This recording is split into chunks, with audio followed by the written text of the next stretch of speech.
अररिया नगर परिषद क्षेत्र के अंतर्गत जो शब्दागृह का निर्माण हो रहा है, वह शब्दागृह हमारे कार्यकाल में 6/6/2022 को ही हम लोगों के द्वारा, हमारे बोर्ड के द्वारा इसका जो है कार्य की स्वीकृति के पश्चात इसका टेंडर कर दिया गया था। और उस समय के जो तत्कालीन कार्यपालक पदाधिकारी थे दीनानाथ सिंह, जिनको यह कार्य आवंटित हुआ था, उनसे जो है इकरारनामा कर लिया गया था। क्योंकि हम लोगों का चुनाव, आपको जो संवेदक थे, आदर्श आचार संहिता में कार्य को प्रारंभ नहीं कर सकते थे। और जो नया बोर्ड अभी बना है, यह नया बोर्ड आपको क्या कहते हैं कि 13 जनवरी को इन लोगों का शपथ ग्रहण हुआ 2023 में।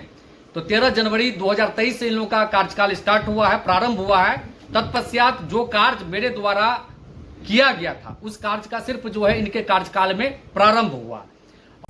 अररिया नगर परिषद क्षेत्र में बन रहे शब्दागृह को लेकर राजनीतिक श्रेय लेने की होड़ शुरू हो गई। वर्तमान नगर मुख्य पार्षद विजय कुमार मिश्रा जहां इस निर्माण को अपनी उपलब्धि बता रहे हैं, वहीं पूर्व नगर पार्षद रितेश राय ने इसका खंडन करते हुए कहा है कि शब्दागृह की मंजूरी और टेंडर की प्रक्रिया उनके कार्यकाल में ही पूरी की गई थी। मंगलवार को पूर्व नगर अध्यक्ष रितेश राय के आवास पर हुई बैठक में लगभग 1 दर्जन से अधिक वार्ड पार्षद मौजूद रहे।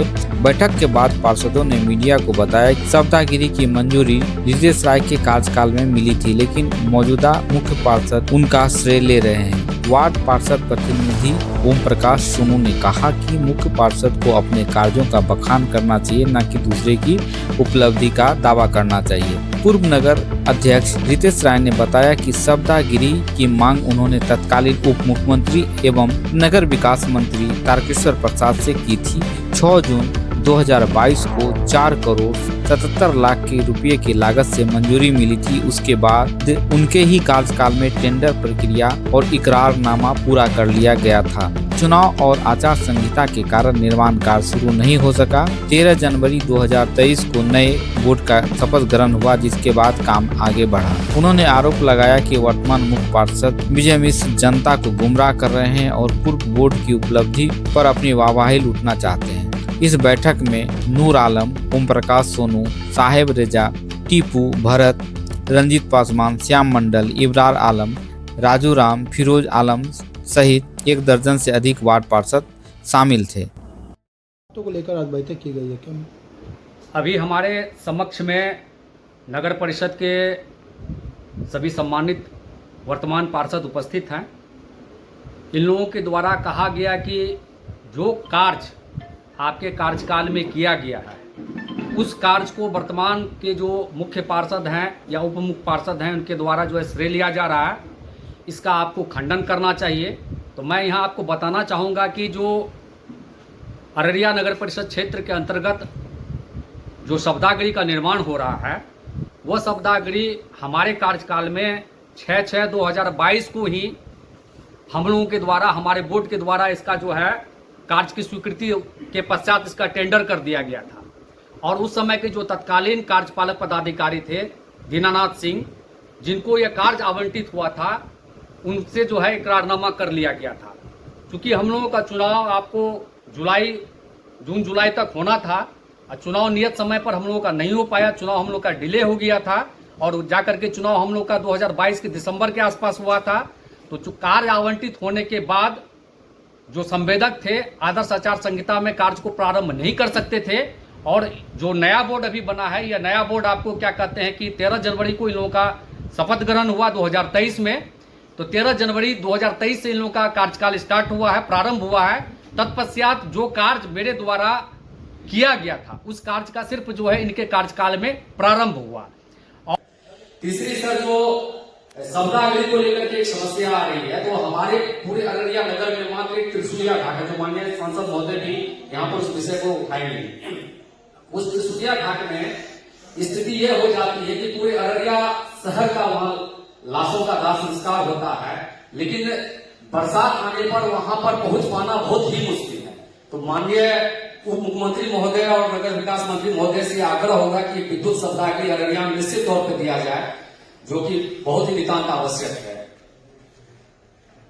और उस समय के जो तत्कालीन आपको डिप्टी सीएम और नगर विकास मंत्री थे तारकेश्वर भगत जी, उनसे जो है मेरा यह मांग हुआ था शब्दागृह को लेकर के।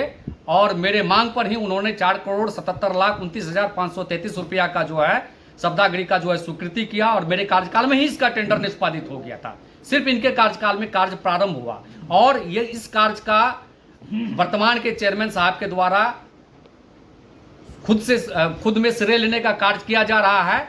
इस बात का जो है वर्तमान बोर्ड जो है निंदा करती है और उस बोर्ड के ही सदस्य जो है सभी सदस्य जो है एकजुट होकर के हमारे पास आए हैं इस चीज़ का विरोध करने के लिए और बताने के लिए कि जो कार्य उनके द्वारा नहीं किया गया है उस कार्य का उनको जो है वाहवाही नहीं लेना चाहिए।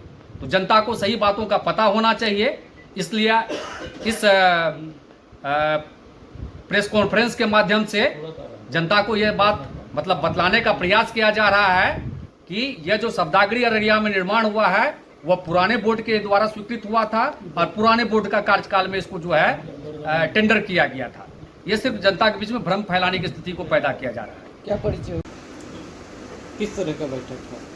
बैठक है कि शब्दागिरी जो उद्घाटन हुआ है कल परसों में, उसका जो हमारे चेयरमैन साहब वाहवाही ले रहे हैं, लेना भी चाहिए, लेकिन श्रेय जिनको जाना चाहिए उनका कहीं दूर दूर तक नाम नहीं है। इसमें श्रेय जो है बुटको का है, जिनको लाने वाले हमारे पूर्व चेयरमैन रितेश कुमार राय हैं। इनके निगरानी में पुराने बोर्ड के मेंबर जो यहाँ कुछ बैठे हुए हैं पार्षद जी, लगभग 20 से 25। हम लोग नए हैं, हम लोग को पता नहीं है, लेकिन सबसे अहम भूमिका इसमें इनके नेतृत्व में, इनके कार्यकाल में जो भी पार्षद रहे बोर्ड में, उन्होंने एनओसी से लेकर हर पेपर तैयार करके, और डिप्टी सीएम हमारे कटिहार के थे तारकेश्वर भगत जी, उनके से ही ये योजना को लाके अभी किस तरह का बैठक था यहाँ? देखिए, अभी वर्तमान बोर्ड के जितने पार्षद हैं वो सभी माननीय पार्षद आज पूर्व मुख्य पार्षद रितेश भैया के आवास पर आज हम लोग एक अति आवश्यक बैठक किए हैं और बैठक का मेन उद्देश्य ये है कि कोई भी मुख्य पार्षद हो उसको अपने रीजन के किए गए कार्यों का ही माला जपना चाहिए और गुणगान करना चाहिए।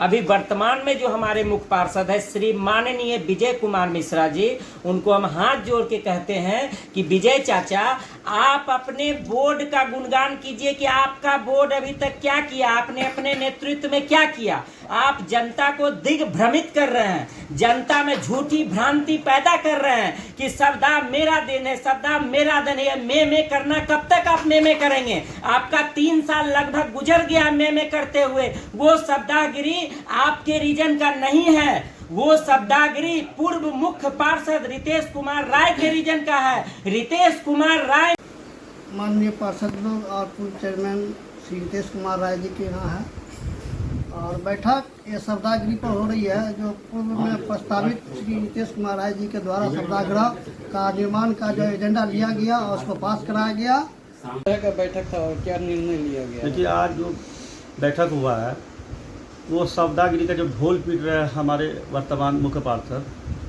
पिछला बोर्ड में हम लोग भी थे, हम लोग के चेयरमैन थे रितेश राय, उन्हीं के कार्यकाल में शब्दागिरी पास भी हुआ था, प्रस्ताव बोर्ड में लेके, उसके बाद टेंडर भी हो चुका था।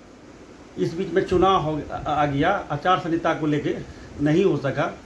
जब फिर हम लोग दोबारा जीत के आए, उसके बाद कार्य स्टार्ट हुआ, उसका श्रेय अभी के जो मुख्य पार्षद है वो लेना चाहते हैं, मगर हम जब काम जो किया है श्रेय उसको मिलना चाहिए।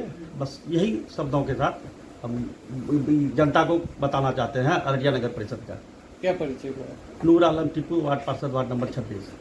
रितेश कुमार राय जी के द्वारा, और हम लोग का बोर्ड है, हम लोग भी थे उस बोर्ड में 2017 की बोर्ड में, और उस बोर्ड में जो है शब्दागिरी का जो है 6/6/2022 को जो है इसका टेंडर हो चुका था और कुछ ये आचार संहिता के कारण जो है ये काम रुक गया। और ये जो है वर्तमान चेयरमैन जो है, वर्तमान जो मुख्य पार्षद है श्री विजय कुमार मिश्र के द्वारा जो भ्रम फैलाया जा रहा है इसके द्वारा कि मेरे द्वारा ये है शब्दागिरी बनाया गया है, ये सरासरी गलत है। क्योंकि पूर्व मुख्य पार्षद के द्वारा जो है वह और बोर्ड के द्वारा ये शब्दागिरी का निर्माण के लिए निविदा निकाल दी गई थी। क्या